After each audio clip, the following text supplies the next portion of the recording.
Hello friends, ഇന്ന് ഞങ്ങൾ പുറത്തുപോയി സീ ഫുഡ് കഴിക്കാൻ പോകുന്നതിൻ്റെ വീഡിയോ ആണിത്. വൈകുന്നേരം ഡ്യൂട്ടിയും കഴിഞ്ഞ് റൂമിൽ പോയി ഫ്രഷായി നേരെ ഓഫീസിലേക്ക്. ഓഫീസിലെ എല്ലാവരായിട്ടാണ് ഫുഡ് കഴിക്കാൻ പോകുന്നത്. അങ്ങനെ അതേ എല്ലാവരും വന്നതിന് ശേഷം പോകാൻ റെഡിയായിട്ട് ഞങ്ങൾ വണ്ടിയിൽ കയറി. 4 വണ്ടികളിലായിട്ട് ഏകദേശം 15 പേരുണ്ട് ഞങ്ങൾ. നമ്മളിന്ന് കഴിക്കാൻ പോകുന്നത് ദുബൈയിലാണ്.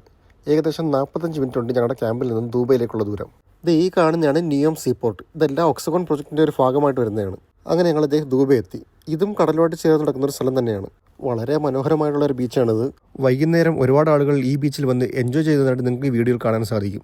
പിന്നെ ചെറിയൊരു ഈഫൽ ടവർ നമുക്ക് ഈ വീഡിയോയിൽ കാണാം. ലൈറ്റൊക്കെ ഇട്ട് വളരെ ഭംഗിയായിട്ടുണ്ട് അത്. ശരിക്കും ദുബായ് എന്ന് പറയുന്ന ഈ സ്ഥലം അവർ നല്ല രീതിയിൽ മനോഹരമാക്കിയിട്ടുണ്ട്. ഫാമിലിക്കും ഫ്രണ്ട്സിനും വൈകുന്നേരങ്ങളിൽ എൻജോയ് ചെയ്യാൻ പറ്റിയ നല്ലൊരു ബീച്ച് ഏരിയ. പിള്ളേർക്ക് വേണ്ടി ചെറിയൊരു പാർക്കും സെറ്റാക്കിയിട്ടുണ്ട്. ദുബായിലെ ഒരു മെയിൻ സ്പോട്ടാണ് കടലിന് കുറയുള്ള ഈ പാലം. അങ്ങനെ ഞങ്ങളുടെ സ്പോട്ടെത്തി. ഇവിടെ നിന്നാണ് ഞങ്ങൾ ഫുഡ് കഴിക്കുന്നത്.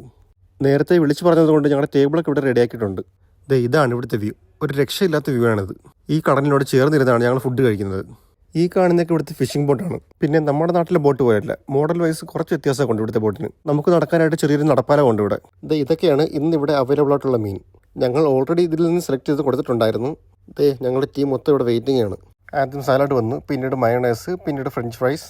ഏറ്റവും ലാസ്റ്റ് നമ്മൾ ഓർഡർ ചെയ്ത മീനും വന്നു. മീനൊക്കെ അത്യാവശ്യം വലിയ സൈസാണ് കേട്ടോ. ഞങ്ങൾ ഏകദേശം ഒരു 7-8 വലിയ മീനാണ് ഓർഡർ ചെയ്തത്. ഇതുകൂടാതെ ചെറിയ സൈസിലുള്ള മീനും ഓർഡർ ചെയ്തിട്ടുണ്ടായിരുന്നു. ഫിഷിൻ്റെ ഒന്നും പേരറിയത്തില്ല, അതാണ് സൈസ് വെച്ച് കാര്യം പറഞ്ഞത്. തീർന്നിട്ടില്ല, പിന്നെ ഒരു 5-6 പ്ലേറ്റ് കണവ, കൊഞ്ച്, നീരാളി. ഈ കൊഞ്ചായിരുന്നു എൻ്റെ ഫേവറേറ്റ്. അടിപൊളി ടേസ്റ്റ് ആയിരുന്നു. അതുപോലെ മീനും ഒക്കെ ഒരു രക്ഷയില്ലാത്ത ടേസ്റ്റ് തന്നെയായിരുന്നു. മസാലയൊക്കെ നമ്മുടെ നാട്ടിലായിട്ട് യാതൊരു ബന്ധമില്ലെങ്കിലും ഈ ടേസ്റ്റ് എനിക്ക് ഒത്തിരി ഇഷ്ടമായി. പിന്നെ ഇതിൻ്റെ കൂടെ റൈസും കുബൂസും ഒക്കെ ഉണ്ടായിരുന്നു. ടേബിൾ നിറച്ച് ഫുഡാണെന്ന് വേണമെങ്കിൽ പറയാം നമുക്ക്. അങ്ങനെ ഞങ്ങൾ ഫുഡൊക്കെ കഴിച്ചു, ഒത്തിരി ഇഷ്ടപ്പെട്ടു. അങ്ങനെ ബില്ല് വന്നത് ഏകദേശം 1200 സൗദി റിയാലാണ്. ഇന്ത്യൻ മണിയിലോട്ട് കൺവേർട്ട് ചെയ്ത് നോക്കുകയാണെങ്കിൽ ഏകദേശം 26,000 രൂപ.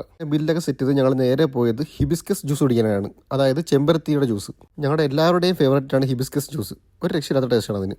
തൊട്ടടുത്ത് തന്നെയാണ് അതിൻ്റെ ഷോപ്പുള്ളത്. അങ്ങനെ ഞങ്ങൾ എല്ലാവർക്കും ഓരോ ഹിബിസ്കസ് ജ്യൂസും പറഞ്ഞു. അങ്ങനെ എല്ലാവർക്കും ജ്യൂസ് കിട്ടി. ഇന്നത്തെ ഞങ്ങളുടെ പുറത്തുനിന്നുള്ള ഫുഡ് അടി കഴിഞ്ഞു. ഇനി നേരെ ക്യാമ്പിലേക്ക്.